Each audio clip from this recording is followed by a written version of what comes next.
Je vous salue au nom de Jésus et je vous prie de saluer vos voisins ainsi que vos voisines. On va me jouer Yeshua au piano. Ils sont très bien habillés. Amen.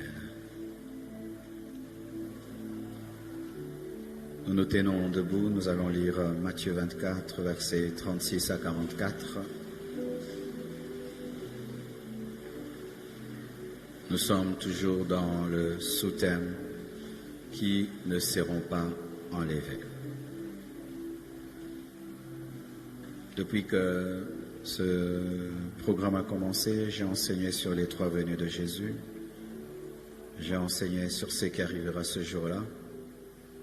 J'ai enseigné sur l'équilibre entre le travail et l'enlèvement. Et depuis vendredi, j'ai débuté un sous-thème qui ne seront pas enlevés. Matthieu 24, 36 à 44.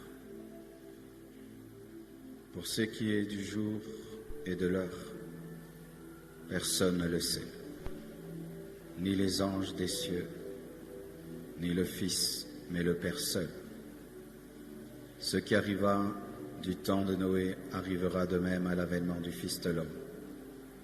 Car dans les jours qui précédèrent le déluge, les hommes mangeaient et buvaient, se mariaient et mariaient leurs enfants, jusqu'au jour où Noé entra dans l'arche, et ils ne se doutèrent de rien, jusqu'à ce que le déluge vint et les emporta tous.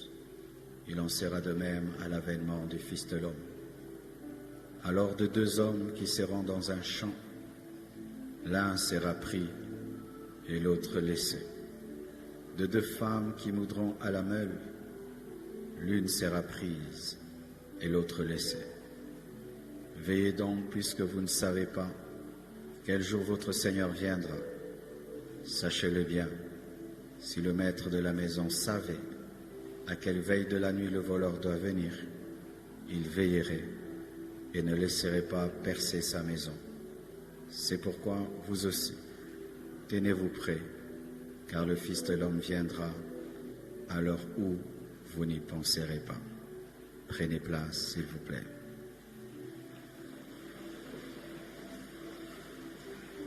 Nous voyons clairement dans ce passage qu'il y a ceux qui seront pris et qu'il y aura aussi ceux qui seront laissés. On nous parle d'un homme qui sera pris dans le champ, on nous parle aussi d'un autre qui sera laissé. On nous parle d'une femme qui sera prise à la meule, on nous parle aussi d'une autre femme qui sera laissée. Donc il y aura vraiment des personnes qui seront laissées, des hommes et des femmes. Je vais revenir rapidement à ce que j'ai dit vendredi.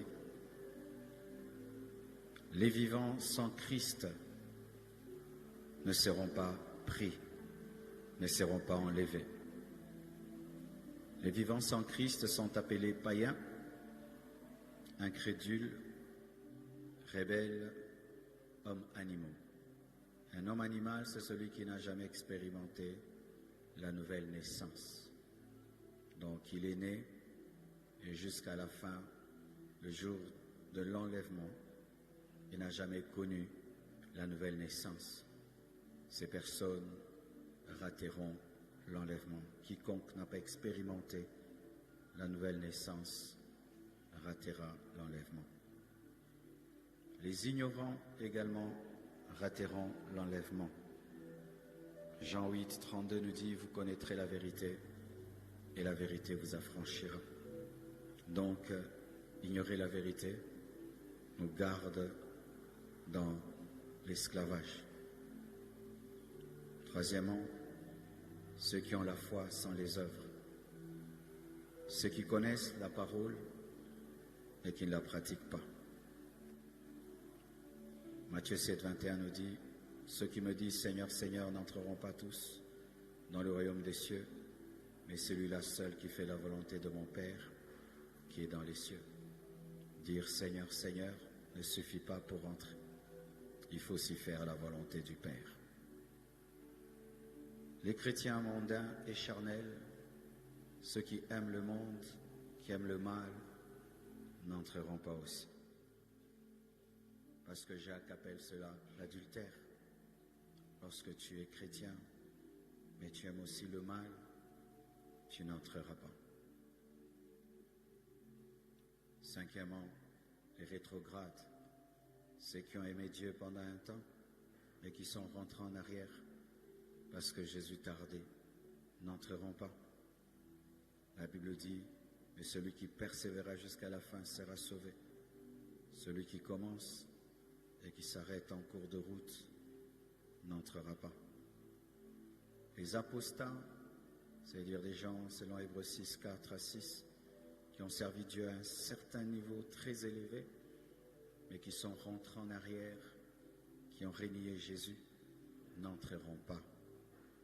Et pour finir, nous avions dit, les hérétiques, c'est-à-dire ceux qui enseignent des fausses doctrines et ceux qui croient des fausses doctrines, comme la réincarnation, tellement de faux enseignements qui existent, que Jésus n'est pas fils de Dieu, que Jésus n'est pas le sauveur, qu'il y a un autre Messie, tout ça perd les hérésies. Alléluia. Aujourd'hui, je vais épingler seulement 2 choses et que Dieu m'aide à être aussi bref que je l'ai été au premier culte.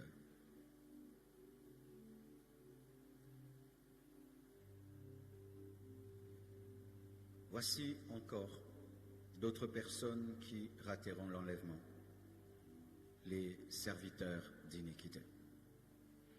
Matthieu 7, versets 22 à 23. La Bible dit, « Plusieurs me diront ce jour-là, Seigneur, Seigneur, n'avons-nous pas prophétisé par ton nom?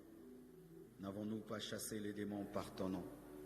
Et n'avons-nous pas fait beaucoup de miracles par ton nom? Alors je leur dirai ouvertement, je ne vous ai jamais connus. Retirez-vous de moi, vous qui commettez l'iniquité. » Mes frères et sœurs, ce passage est parmi les passages qui font battre mon cœur. Pendant un temps même, lorsque j'étais un nouveau converti, dans ma Bible, j'avais tellement lu ce verset que cette partie-là de la Bible était devenue sale. J'avais tellement médité cette partie-là. Matthieu 7, versets 22 à 23, est un passage troublant qui est rempli de contradictions. C'est pourquoi ne lisez pas la Bible rapidement, lisez lentement. C'est un verset terrible, terrible. Dans ce verset, on nous présente des choses que nous cherchons tous. Chasser les démons, faire des miracles, prophétiser. Tous les chrétiens recherchent cela. Chasser les démons, faire des miracles et prophétiser. Mais ce qui est touchant dans ce passage, c'est que ces personnes qui ont manifesté ces 3 dimensions, chasser les démons, prophétiser, faire des miracles, Jésus dit qu'il ne les a jamais connus. Et la Bible dit qu'ils n'ont pas fait ces miracles et ces prodiges au nom du diable. Non. Ils n'ont pas fait ces miracles et ces prodiges au nom de Satan. Non. Elles ont fait ces miracles et ces prodiges au nom de Jésus. Au nom de Jésus, démons sortent, les démons partent. Au nom de Jésus, l'aveugle voit. Au nom de Jésus, demain, telle chose va arriver. Et cela arrive. Mais ces personnes au dernier jour, Dieu dit, je ne vous ai jamais connus. Alors là, frère, C'est étonnant. Comment Dieu peut utiliser pendant des années quelqu'un dans les signes, les prodiges et les miracles et lui dire « Je ne t'ai jamais connu ». Maintenant, qui était en train de m'utiliser? Qui était en train de m'utiliser? Qui était en train de passer au travers de mes mains pour guérir ces malades? Qui était en train de passer au travers de ma bouche pour annoncer des prophéties? Qui était en train de passer au travers de moi pour produire des signes, des prodiges et des miracles? Ce n'était pas le diable. Ce n'était pas les démons, c'était Jésus. Mais comment le Jésus qui m'a utilisé peut revenir me dire qu'il ne m'a jamais connu? Frère, j'aimerais parler d'abord aujourd'hui aux ouvriers de l'Église. J'aimerais parler aujourd'hui à tous ceux qui disent que Dieu m'a appelé. J'aimerais parler aujourd'hui à tous les choristes, protocolaires, intercesseurs, modérateurs, prédicateurs, anciens, présidents de département, vice-présidents, tous les caméramens, les photographes, tous ceux qui servent Dieu. Écoutez ceci. Les miracles n'amènent pas au ciel. Les prophéties n'amènent pas au ciel. Chasser les démons n'amène pas au ciel. Être utilisé par Dieu n'amène pas au ciel. Tu peux servir Dieu toute ta vie, mais tu n'entres pas. Et quelqu'un qui a chassé les démons, son église est pleine, n'est-ce pas? Quelqu'un qui a prophétisé, son église est pleine, n'est-ce pas? Quelqu'un qui a ressuscité les morts, son église est pleine, n'est-ce pas? Donc il y aura des pasteurs et des serviteurs de Dieu, avec des églises pleines, mais qui rateront l'enlèvement. Ils seront en train de prêcher avec le micro en main, une foule devant eux. Les fidèles s'en vont, eux restent. Les fidèles s'en vont, eux restent. Vous savez pourquoi? Parce que c'était des serviteurs d'iniquité. L'iniquité, c'est quoi? C'est un péché différent. C'est pécher avec la connaissance. C'est-à-dire tu pêches et tu sais que c'est le péché, mais tu pêches. C'est ça l'iniquité. Quand vous péchez, vous savez que c'est le péché, c'est l'iniquité. Quand tu fais le mal et tu sais que c'est le mal, et tu as même des versets pour ce mal, mais tu le fais, c'est ça l'iniquité. L'iniquité, c'est pécher en connaissant la parole.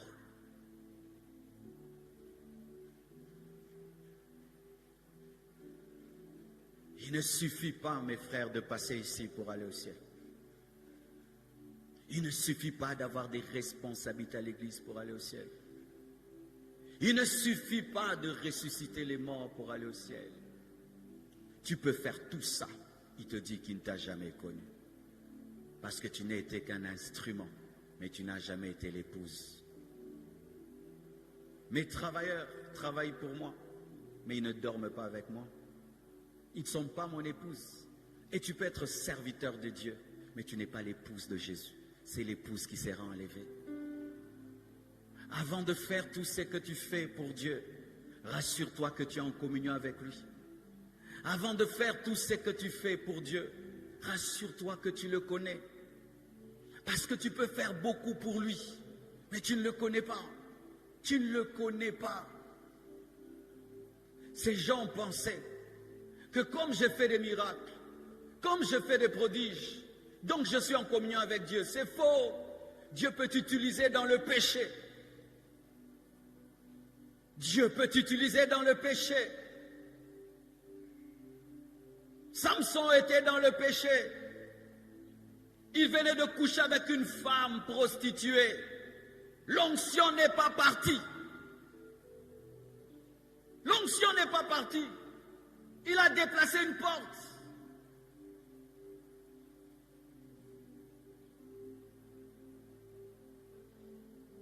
Frères et sœurs, Moïse a fait sortir Israël de l'Égypte. Mais Moïse n'est pas entré. Le grand Moïse, vous qui aimez présenter ce que vous faites à Dieu, Moïse n'est pas entré en Canaan. Tu peux servir Dieu. Tu peux même être le plus grand prédicateur du monde. Tu peux être le plus grand prophète du monde. Si tu es dans le péché, tu n'entreras pas. Tu n'entreras pas.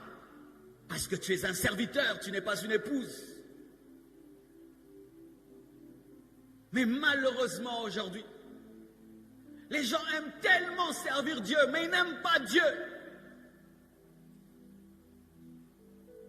Ils aiment tellement prêcher, tellement prophétiser, tellement l'onction. Vous savez, même aujourd'hui, pendant qu'on était en train de chanter une autre dimension, une autre onction, prophète, prophétise, Dieu de prophète, Dieu m'a dit, vous voyez, vous n'avez même pas des chansons sur l'enlèvement.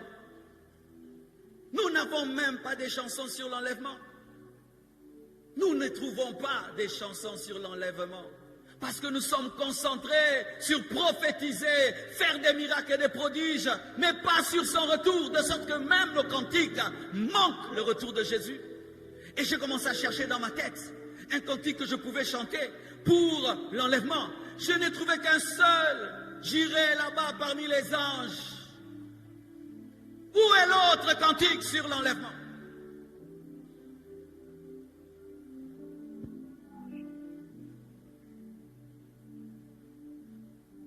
Après que vous aurez servi Dieu, est-ce qu'il vous recevra? Après que vous aurez chanté à l'église, fait le protocole, l'interprète, le modérateur, le prédicateur, l'enseignant, est-ce que Dieu vous recevra? Je ne vous ai jamais connu. Comment tu peux m'utiliser, mais tu ne me connais pas? Je t'ai utilisé comme un instrument, comme on utilise un robinet, mais je n'avais aucune relation avec toi. Les serviteurs du péché, il sait qu'il est dans le mal, mais il sert Dieu. Il sait qu'il est dans l'adultère, mais il sert Dieu. Il sait qu'il est dans le mensonge, il sert Dieu. Il sait qu'il est dans des choses, mais il sert Dieu. Et pendant que je parle, tu n'as même pas besoin que je cite tes péchés. Tu connais la parole, tu connais la Bible, tu connais, tu as même le verset de ton péché. Mais malgré ça, tu continues à servir Dieu. Tu continues à servir Dieu. Mes frères et sœurs, servir Dieu est un danger. Servir Dieu est un danger. Je connais des gens, quand ils venaient à l'église, là, tu pouvais lui donner un conseil, depuis qu'il prêche, depuis qu'il a une responsabilité, depuis que tu lui as confié quelqu'un ou quelque chose, tu sens qu'il n'écoute pas. Pourquoi? Pour lui servir Dieu, c'est arrivé. Non. Des hommes sont venus, les disciples sont venus auprès de Jésus pour dire, nous chassons les démons en ton nom.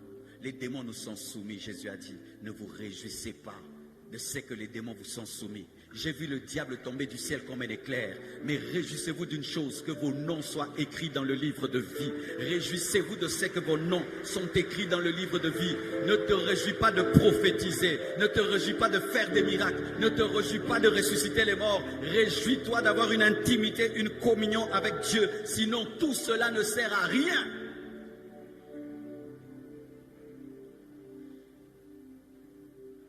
Lorsque tu sers Dieu dans le péché, et servir Dieu commence à te perdre, suspends-toi toi-même.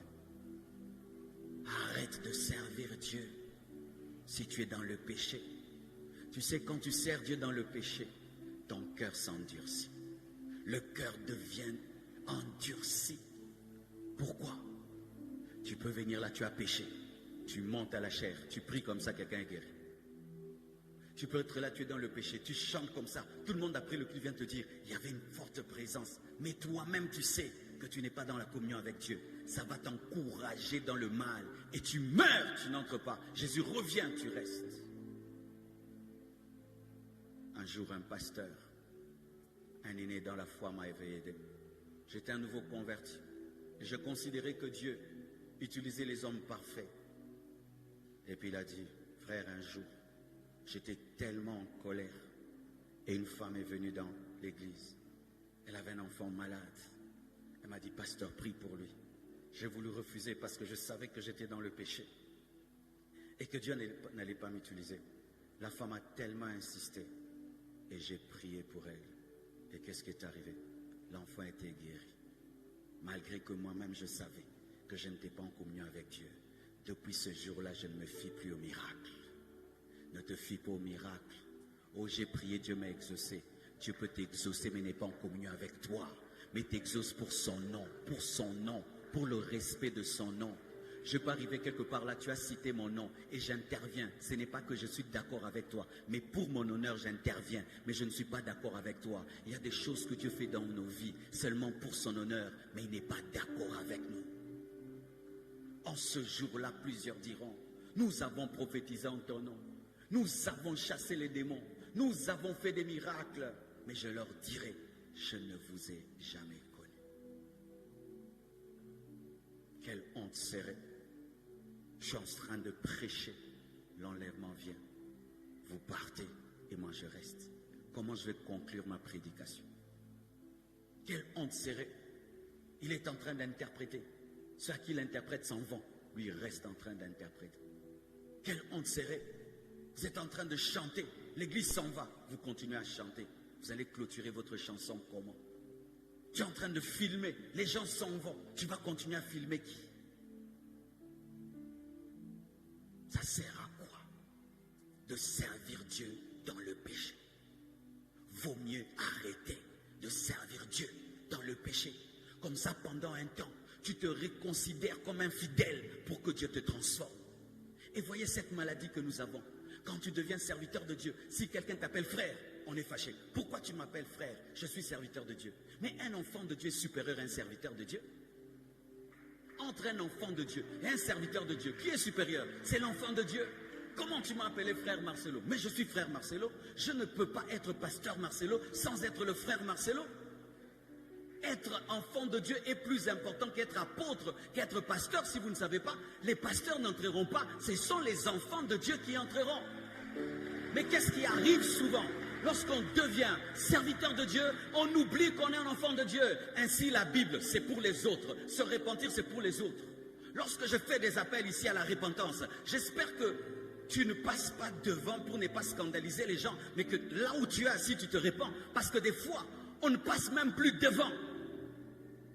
On écoute maintenant la parole pour les autres. On écoute la parole pour la juger. On écoute la parole pour dire, si tu as bien prêché, c'est tout.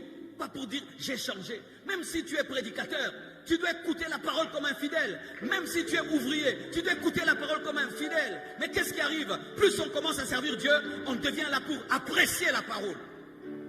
C'était bien. Ah, quelle révélation. Ah, je vais ajouter à ce que je prêche. C'est tout. C'est que notre relation avec la Bible, c'est la prêcher. Ce n'est pas la vivre. Quand ta relation avec la Bible et l'œuvre de Dieu, c'est donner seulement aux autres, tu n'as pas le temps de te remettre en question.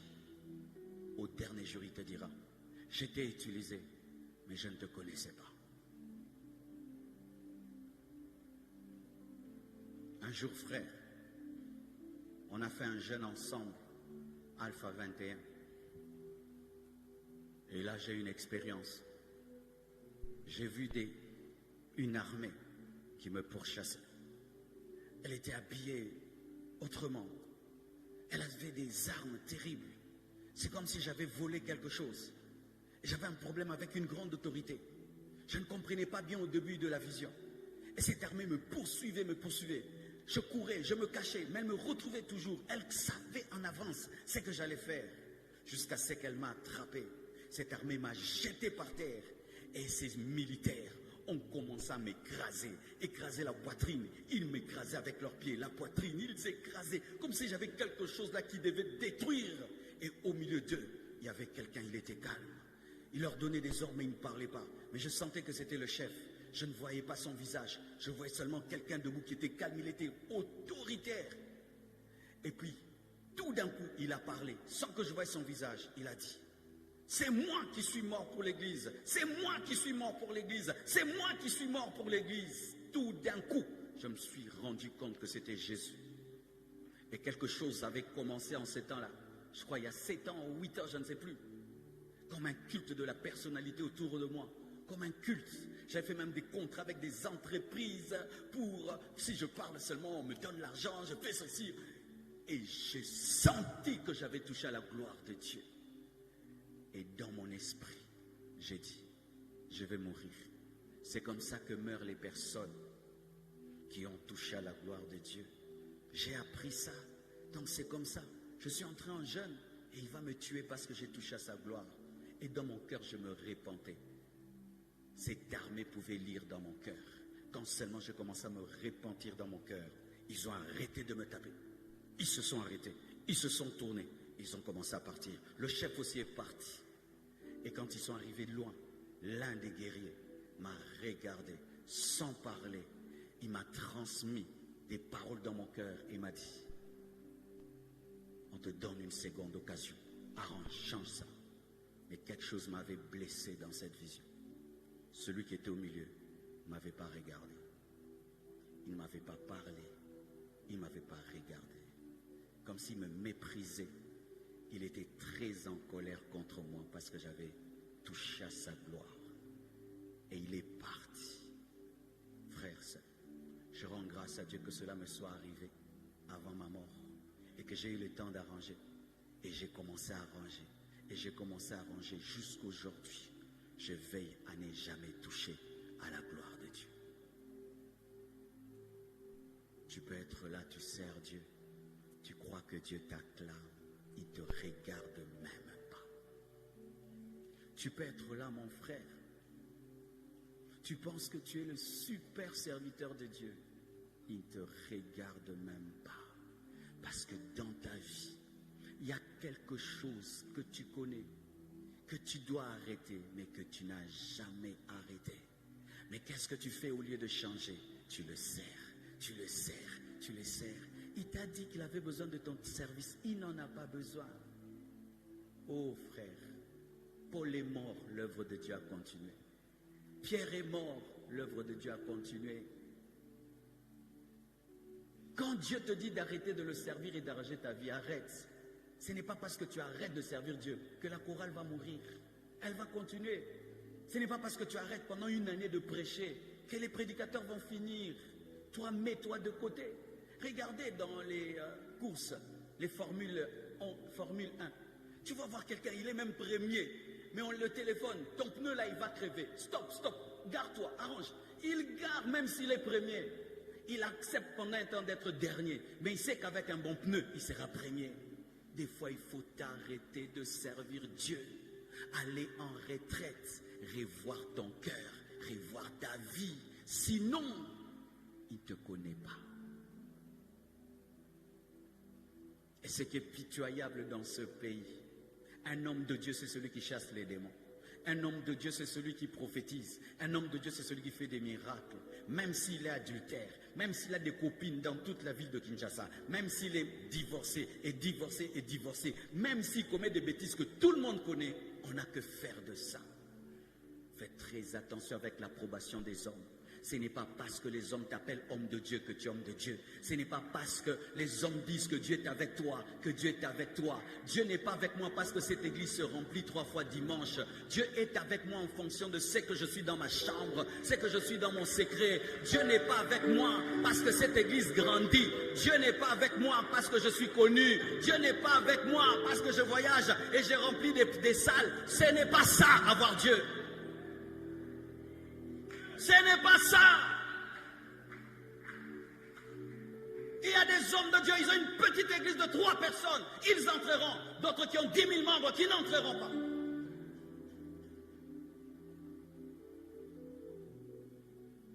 Arrête de présenter ton succès.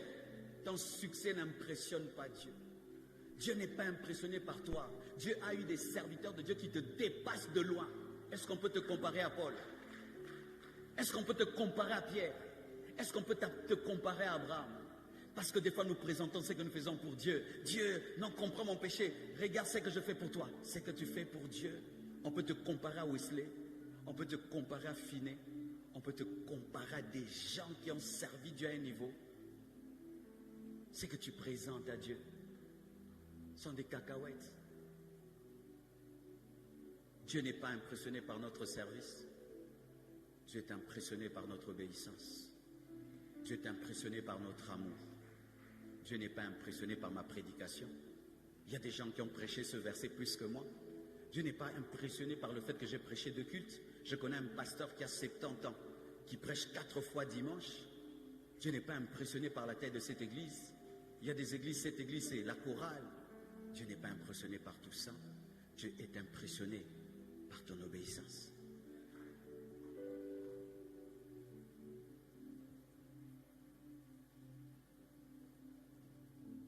Servir Dieu, c'est bien si on marche avec lui. Servir Dieu, c'est bien, mais si tu vis dans la sanctification, servir Dieu, c'est bien si tu t'es débarrassé du péché. Sinon, c'est une perte de temps. Une perte de temps. Une perte de temps. Je connais une église dans laquelle les anciens couchaient avec les choristes, faisaient avorter les choristes dans l'église. Vous imaginez ça? Quand dans une église, les anciens couchent avec les choristes jusqu'à les faire avorter.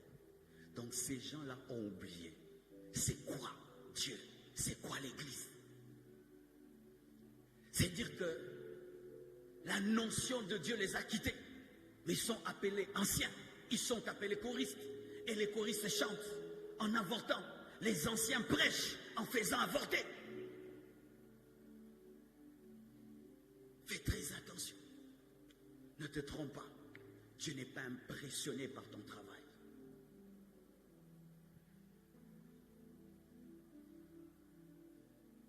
Qui encore rateront l'enlèvement?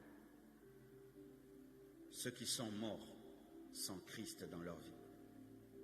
1 Thessaloniciens 4, verset 16, la Bible dit: car le Seigneur lui-même a un signal donné à la voix d'un archange et au son de la trompette de Dieu descendra du ciel, et les morts en Christ ressusciteront premièrement.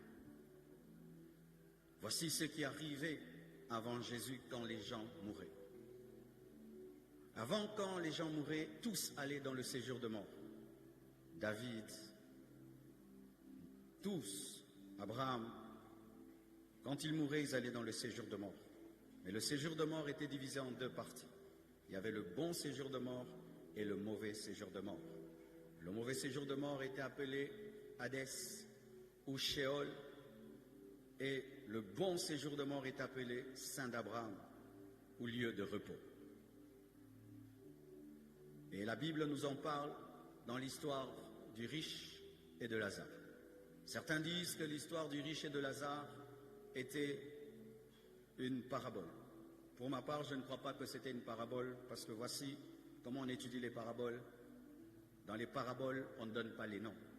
Chaque fois que Jésus donnait des paraboles, il disait un homme, il disait un père. Jamais n'a cité le nom de quelqu'un. Mais lorsqu'on parle du riche et de Lazare, on parle de Lazare, clairement. Donc c'est quelqu'un vraiment qui avait vécu.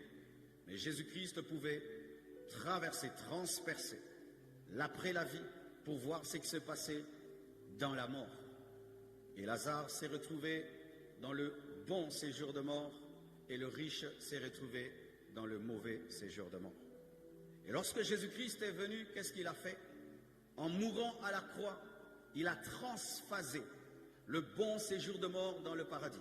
C'est pourquoi lorsqu'il cause avec le brigand, il ne lui dit pas « moi et toi aujourd'hui nous nous retrouverons dans le bon séjour de mort ». Il ne lui dit pas « nous nous retrouverons dans le sein d'Abraham », mais il lui dit « moi et toi aujourd'hui nous nous retrouverons au paradis ». C'est pourquoi même à la mort de Jésus, à sa résurrection, la Bible nous dit « on a vu des saints de l'Ancien Testament se promener dans la ville parce qu'ils étaient transphasés du bon séjour de mort pour le paradis ». Aujourd'hui, un chrétien qui meurt ne va pas dans le bon séjour de mort, il va dans le paradis. Amen. Alors voici la différence entre le paradis et le mauvais séjour de mort. Le paradis est le couloir qui mène vers la nouvelle Jérusalem céleste, vers l'enlèvement, et le mauvais séjour de mort est le couloir qui mène vers l'enfer. Une fois qu'un homme se retrouve dans le mauvais séjour de mort, il ne peut plus aller au paradis. Le purgatoire est une hérésie. Il n'y a pas un endroit neutre où lorsque tu meurs, on prie pour toi et puis tu te retrouves au paradis. Alors que toute ta vie, tu as vécu dans le péché. C'est une hérésie. Une fois qu'un homme est mort sans Christ et il se retrouve dans le mauvais séjour de mort, cet homme-là attend la fin des temps, la résurrection des morts pour être jugé et jeté en enfer. Toutes les personnes que tu connais qui sont mortes sans Christ sont dans le mauvais séjour de mort et attendent l'enfer. On peut prêcher ce jour-là à ton deuil, cela ne sauve pas. On peut jeter l'eau bénite, ça ne sauve pas. On peut mettre l'encens, ça ne sauve pas. Ce qui sauve, c'est de croire en Jésus pendant que tu es vivant. Ce qui sauve, c'est de croire en Jésus pendant que tu es vivant. Ce qui sauve, c'est de croire en Jésus pendant que tu es vivant. J'aimerais parler un peu à ces personnes qui disent « Pasteur, Jésus ne revient toujours pas. On ne sait pas. Peut-être dans 1000 ans, 2000 ans. Mais voici ce que j'aimerais te dire. C'est vrai qu'il peut revenir dans 1000 ans, dans 100 ans. Mais pour ce qui est de ta mort, connais-tu le jour de ta mort? Connais-tu le jour de ta mort? As-tu la maîtrise du jour de ta mort? Une sœur de cette église un jour est venue. Elle a mangé la Sainte Seine avec nous. Au premier culte, elle était protocolaire. Elle a fini de manger la Sainte Seine. Elle a pris la moto rapidement pour précéder sa maman afin de préparer. Elle arrive au coin de chez elle. Une moto passe par là, plutôt un camion passe par là, la tamponne. Elle est morte avec la Sainte Seine dans son sac. Elle ne savait pas que c'était son dernier dimanche. Un frère de cette église dormait dans sa chambre. La pluie est venue et s'est retrouvé là. C'était le jour de sa mort. Heureusement qu'un frère de l'église est entré et l'a sorti de là. Si ce jour-là, le frère Miché était mort, il serait parti où? Frère, il y a des gens qui dorment et qui ne se réveillent plus. Il y a des gens qui entrent dans l'avion, ils n'arrivent pas. Il y a des gens qui prennent la moto et ils n'arrivent pas. Il y a des gens qui attrapent une petite fièvre et ça les emporte. Mourez en Christ. Mourez en Christ. Mourez en Christ. Mourez en Christ. Mourez en Christ. Mourez en Christ. C'est pourquoi ne dors jamais dans le péché, parce que tu ne sais pas ce qui peut se passer la nuit. Il y a des maisons qui brûlent la nuit. Il y a des tremblements de terre en Turquie. Des hommes sont morts dans leur sommeil. Ne dormez jamais dans le péché. Ne dormez jamais dans le péché. Ne dormez jamais dans le péché.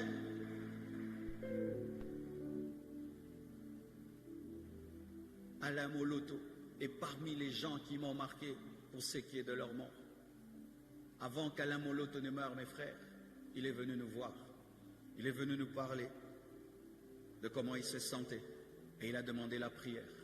On a prié pour lui. Quelque temps après, nous sommes allés à l'hôpital visiter maman.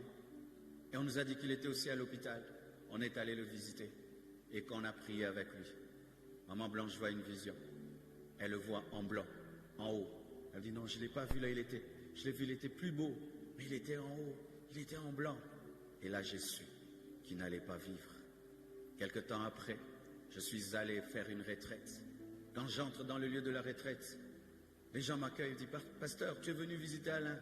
J'ai dit « Non, mais il est où? Il est ici aussi en retraite. Il s'est fatigué de sa maison, il est venu se reposer. » Ok, j'ai dit « Je vais le voir. » On me dit « Dors. » J'ai dit « Je passerai. » Et chaque fois que j'allais, je passais le matin, lui dormait.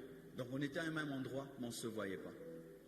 Alors un jour j'ai dit, même si c'est le matin, je vais faire de mon mieux pour aller le voir. Quand je vais le chercher, on me dit non, il a quitté ici. D'ailleurs c'est sa voiture, il est en train de partir, il est rentré chez lui, il est même fatigué d'ici. Alors j'ai pris la voiture et j'étais derrière lui. Il ne savait pas et il allait. Et moi je me préparais à aller au 30 matin. Et puis j'ai fait une prière. J'ai dit Dieu, cet homme t'a servi. Il a fait des cantiques qui ont béni mon pays. Il t'a adoré. Mais comment il peut souffrir comme ça? Alors fais ceci. Soit tu le guéris, soit tu le tues. Mais il ne peut pas continuer à souffrir comme ça. Ce jour-là, j'avais senti que Dieu m'avait entendu. Et j'avais senti qu'il allait partir. Et il est parti. On m'appelle un apôtre de la Cité Verte, je crois, oui. Il me dit, Marcelo, tu es au courant pour Alain? J'ai dit, il est mort. Il dit, oui, il nous a quittés. Quand il est parti, moi je suis resté au lieu de la retraite. J'ai vécu cette expérience, mes frères. Toute la nuit, les chansons d'Adorons l'Éternel chantaient dans ma chambre, sans CD. Je n'avais rien branché. J'entendais des gens chanter comme des anges qui chantaient. Mais pourquoi je te dis ça? Pourquoi je te dis ça? Parce qu'il y a des gens qui marchent avec Dieu toute leur vie. Mais à la fin, comme ils ne comprennent pas que ce sont les morts en Christ qui ressusciteront, ils lâchent. Pourquoi? À cause de la mauvaise manière pour eux de finir la vie.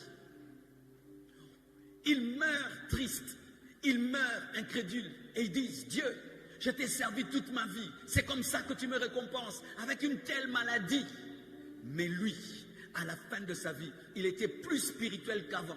Son épouse témoignait qu'il parlait même des langues terribles. Il s'est consacré à Dieu à la fin de sa vie, plus que pendant toute sa vie, alors que la maladie le rongeait. Au lieu qu'il puisse renier l'adoration, il est mort dans l'adoration, il est mort en chantant, il est mort en servant Dieu, même si la condition devait l'amener à renier Dieu. Vous qui pour un petit problème, j'abandonne Dieu. Quel problème tu as eu qui peut se comparer au problème de Job? Vous qui pour un petit rien, j'abandonne Dieu. Tu manques l'argent, j'abandonne Dieu. Tu es malade, j'abandonne Dieu. Les gens sont contre toi, tu abandonnes Dieu. Pourquoi vous abandonnez Dieu facilement? Au point où le diable connaît ta faiblesse. Il sait que s'il te mène dans la pauvreté, tu vas l'abandonner. S'il te mène dans la maladie, tu vas l'abandonner. Des hommes comme Paul sont morts décapités. Des hommes comme Étienne sont morts lapidés. Des hommes comme Pierre sont morts crucifiés. Des hommes comme Matthieu sont morts percés par une lance. Mais des hommes saints, des hommes purs, qui étaient heureux de mourir pour leur foi. Quel que soit ce qui t'arrivera dans ce monde, meurs chrétien, meurs chrétien, meurs chrétien, meurs chrétien. Si c'est dans le feu, chrétien. Si c'est dans l'eau, chrétien. Si c'est dans un avion, chrétien. Si c'est dans le sommeil, chrétien. Si c'est dans la jeunesse, chrétien. Si c'est dans la vieillesse, chrétien. La fin d'une chose vaut mieux que son commencement. La fin d'une chose. C'est pourquoi la Bible dit que le jour de la mort est plus important que le jour de la naissance. Lorsque les hommes naissent, nous acclamons. Mais Dieu sait quand les hommes meurent qu'il acclame, quand tu meurs en lui. Mes frères et sœurs, au jour de la mort d'un homme qui est en Christ, des anges viennent et son esprit monte. Mais lorsqu'un homme meurt sans Christ, son âme descend. Et ce ne sont pas les anges qui viennent. J'ai déjà vu cela dans une vision. J'ai assisté à la mort d'un païen. Et quand il est mort, mon esprit l'a suivi. Il y avait un trou sous son lit. Il est descendu. Il n'est pas monté. Il est descendu dans un trou en feu. Il descendait, mais il était conscient. Il était conscient. Son corps était mort, mais lui était vivant. Il avait toute son intelligence. Il avait des remords. Il parlait au-dedans de lui. Il regrettait au-dedans de lui. Il ne voulait pas descendre, mais il descendait. J'ai vu ça. J'ai vu ça.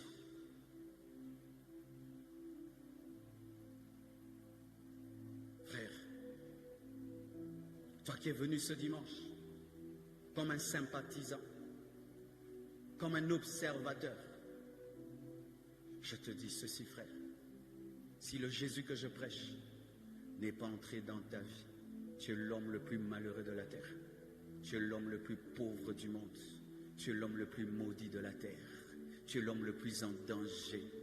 Parce qu'il suffit que tu meurs pour que toute ta vie soit détruite. Et cela de manière irrécupérable. C'est pourquoi, hommes de Dieu, ne nous fatiguons pas de faire l'appel à la conversion. Ne nous fatiguons pas de dire qui va recevoir Jésus, qui va recevoir Jésus, qui va recevoir Jésus. Même s'il y a une personne, peut-être parmi ces personnes, il y a le plus grand évangéliste, il y a un Billy Graham qui demain va gagner des âmes et des âmes. Lorsqu'un stade se remplit, mais il n'y a pas une seule âme sauvée, c'est un échec. Un échec. Un échec. On est venu voir un pasteur, voir un homme. Mes frères et sœurs,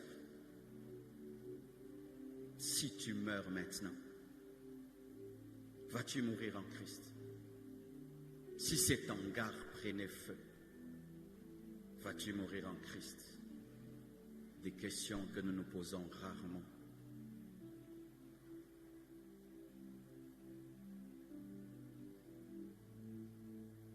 J'aimerais tellement nous revoir tous un jour au ciel. Mais je sais, car j'ai été un païen qui venait à l'église, j'ai été un bébé spirituel qui venait à l'église, et je sais tellement de choses qui se passent par là. Tellement. Je suis allé un jour à l'église pour draguer une fille. J'allais à l'église pendant un temps dans une chorale, on faisait la compétition. J'ai prié dans toutes sortes d'églises. J'étais dans une église, on était dans une chorale de 15 personnes, peut-être. S'il y avait des chrétiens, il n'y en avait que 2. Toi qui es là, es-tu sûr que si tu meurs, tu iras au ciel? Je ne crois pas que lorsqu'on dit ton âme repose en paix, cela nous donne la paix. C'est la communion qu'on a avec Dieu qui nous donne la paix.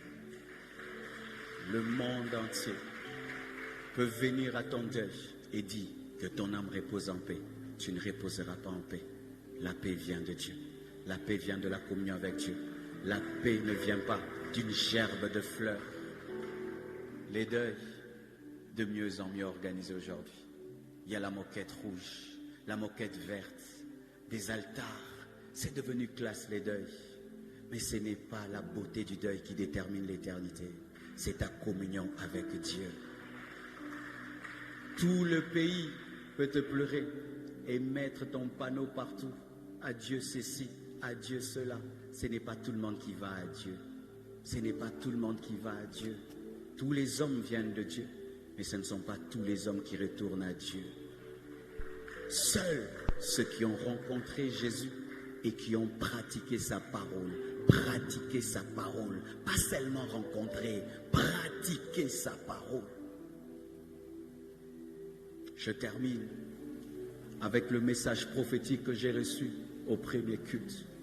Quand j'ai fini de prêcher au premier culte, une langue m'a été donnée avec son interprétation. Et voici ce qui a été dit dans cette langue et son interprétation. Tu as entendu, même si je n'ai pas cité ton nom, mais tu sais que j'ai parlé de toi. Car il y a des gens, il faut qu'on cite son nom. Il faut qu'on cite son péché pour qu'il change. Pourquoi il faut qu'on cite ton nom? Pourquoi il faut qu'on cite ton péché pour que tu changes? Il faut qu'on t'attrape pour que tu changes. Pourquoi tu as ce niveau-là? Qui te dit qu'on t'attrapera? Il y a des gens qu'on n'attrapera jamais. Il y a des gens, jamais un prophète ne citera ton nom. Pourquoi il faut qu'on dise clairement ton péché pour que tu changes? Le message que le Saint-Esprit te donne dans le cœur ne suffit pas. Ça ne suffit pas. Que tu sentes que cette parole me concerne, ça ne te suffit pas. Il faut ton nom. Il faut que ton nom. Il faut qu'on t'attrape un jour en train de faire le mal. Là, tu changes. Pourquoi tu as besoin de tout ça? Pourquoi tu as besoin de tout ça? Pourquoi tu écoutes la parole comme si on parlait à quelqu'un d'autre? Et pourquoi tu écoutes la parole si tu n'es pas disposé à la pratiquer? Pourquoi tu viens à l'église si tu n'es pas disposé à changer? Pourquoi tu viens dimanche après dimanche si tu n'es pas disposé à changer? Pourquoi? La religion, tu étais à l'église dimanche, ça ne sauve pas. Aller à l'église dimanche, ça n'amène pas au ciel. Avoir un pasteur n'amène pas au ciel. Avoir une église n'amène pas au ciel. Avoir des responsabilités n'amène pas au ciel. Les choses qui amènent au ciel sont tellement simples, on ne les aime pas. Croire et pratiquer, c'est tout. Tu te compliques dans beaucoup de choses, ce n'est que ça le secret.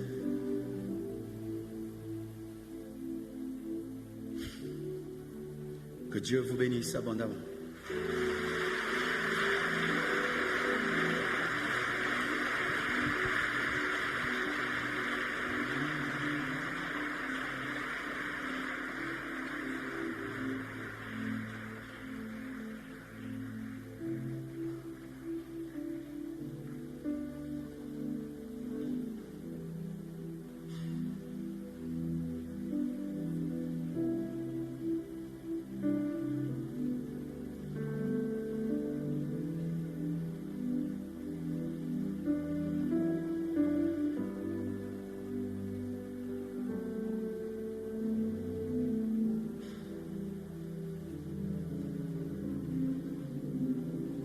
Prions le Seigneur.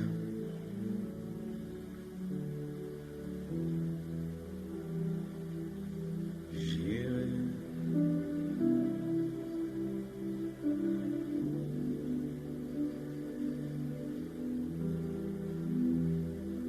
près des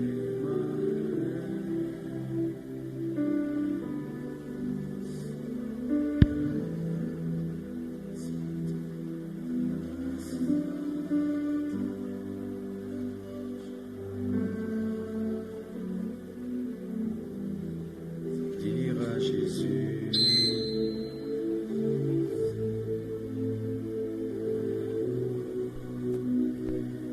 oui, j'irai là-bas.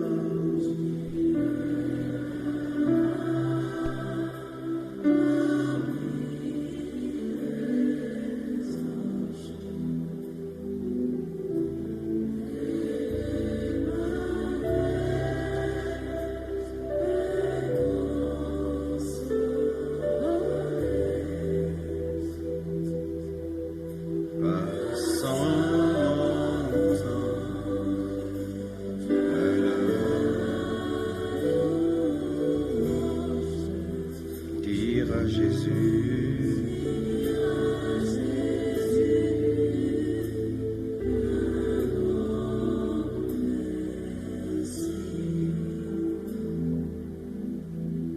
le Saint-Esprit t'a parlé ce matin. Le Saint-Esprit t'a parlé ce matin. Le Saint-Esprit t'a parlé ce matin. Dieu t'aime. Il ne veut pas ta perdition.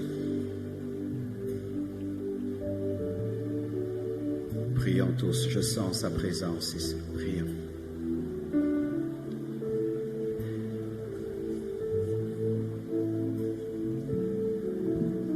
Réponds à la parole par l'offrande de ta vie. Réponds à la parole par l'offrande de ton cœur. Réponds à la parole par l'offrande de ta personne. Ne sois pas un serviteur d'iniquité. Ne meurs pas en dehors de Christ. De partout où vous êtes, tu as entendu Dieu te parler et tu as compris que tu dois répondre. Approche-toi, avance-toi.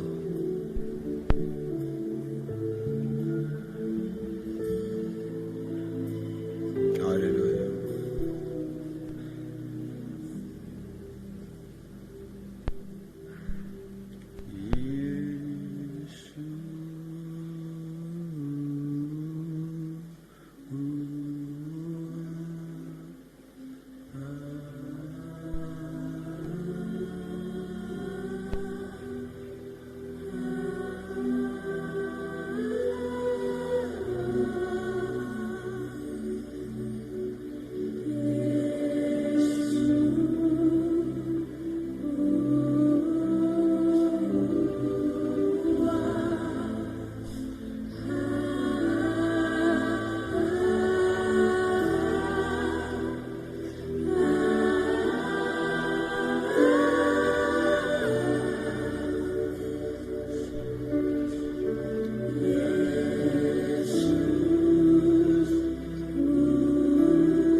Le Seigneur t'a parlé, ne résiste pas, approche-toi.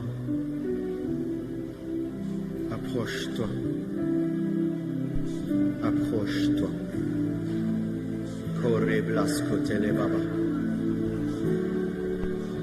Prions notre langue. Shayaya. Prions, prions, prions. Oh, je sens une onction. Je sens une onction ici. Alléluia. Alléluia. Alléluia. Alléluia. Alléluia.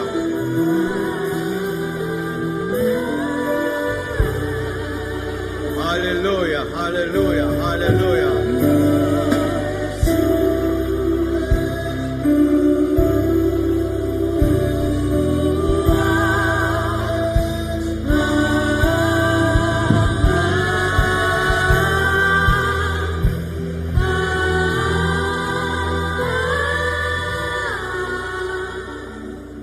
Un jour,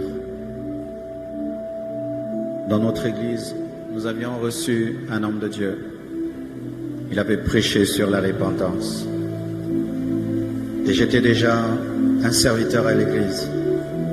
Et quand il a parlé, j'ai senti que j'étais concerné. Et quand il priait, les gens tombaient de partout. Il y avait des cas, il fallait faire des délivrances. Et on est venu, on m'a cherché. Marcelo va prier. Je m'a dit, tu ne peux pas. Parce que toi-même, tu te retrouves dans les choses qui ont été dénoncées par le prédicateur. J'ai quitté là où j'étais. Je suis passé devant. Les gens m'honoraient et me respectaient. Mais je n'avais que faire de leur respect et de leur honneur. J'avais besoin de me mettre en ordre avec Dieu. Et quand je suis passé devant, on a prié pour moi. Quand on a prié pour moi, j'ai été libéré de ce mal. Et je suis allé prier pour les autres. On commence progressivement à devenir un serviteur d'iniquité. Lorsqu'on tolère, on comprend, on tolère. On dit c'est pas grave, c'est pas grave. On tolère, Dieu va comprendre, Dieu va comprendre. Et l'iniquité s'installe dans ta vie. Prions ensemble. Dis Saint-Esprit, merci de m'avoir parlé. Je demande que ce message soit gravé dans mon cœur et ne soit pas volé par Satan. Que cette sémence s'approfondisse dans mon esprit et déclenche un réveil. Jésus, je me donne à toi, mon corps, mon âme, mon esprit. Jésus, Jésus.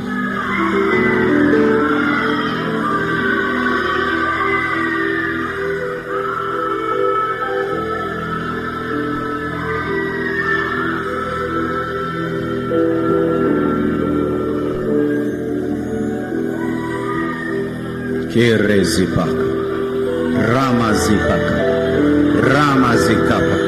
Soyez remplis du Saint-Esprit. Soyez remplis du Saint-Esprit. Comme ta repentance est sincère, le Saint-Esprit te remplit à l'instant. Je te dis la vérité.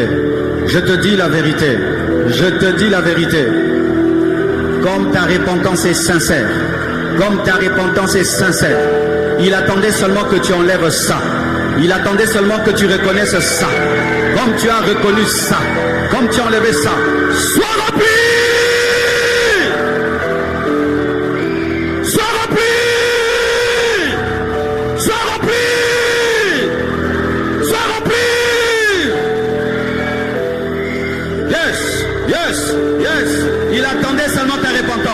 Il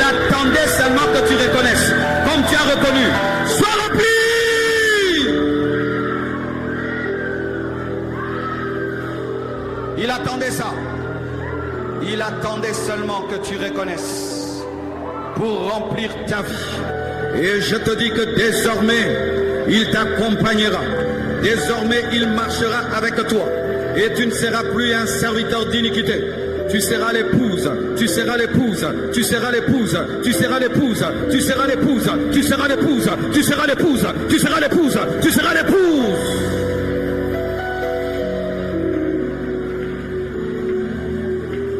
Alléluia.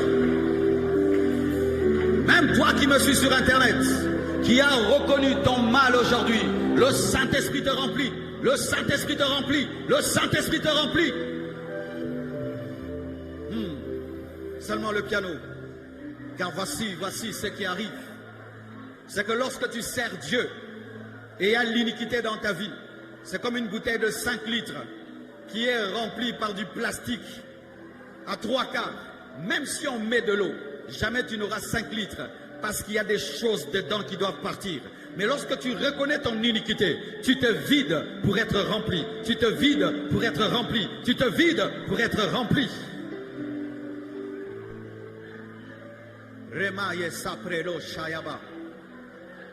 Écoutez aussi ceci, mes frères.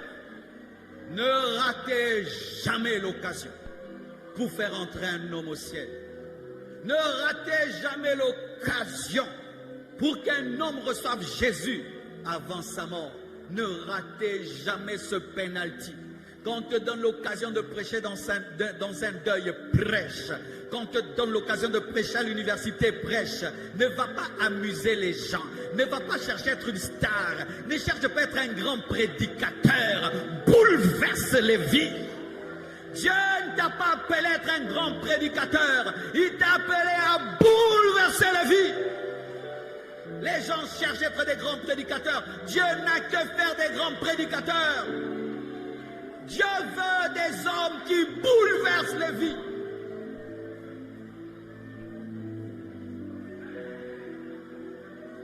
Shayama. Je demande le zèle de l'évangélisation dans cette église. Je demande le zèle de l'évangélisation dans cette église. Je demande le zèle de l'évangélisation dans cette église.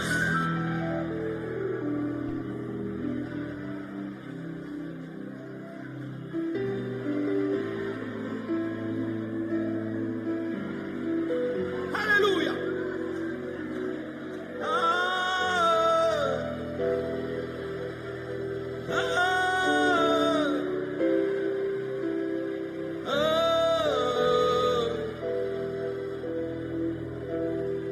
Le jour où un gagneur d'âme meurt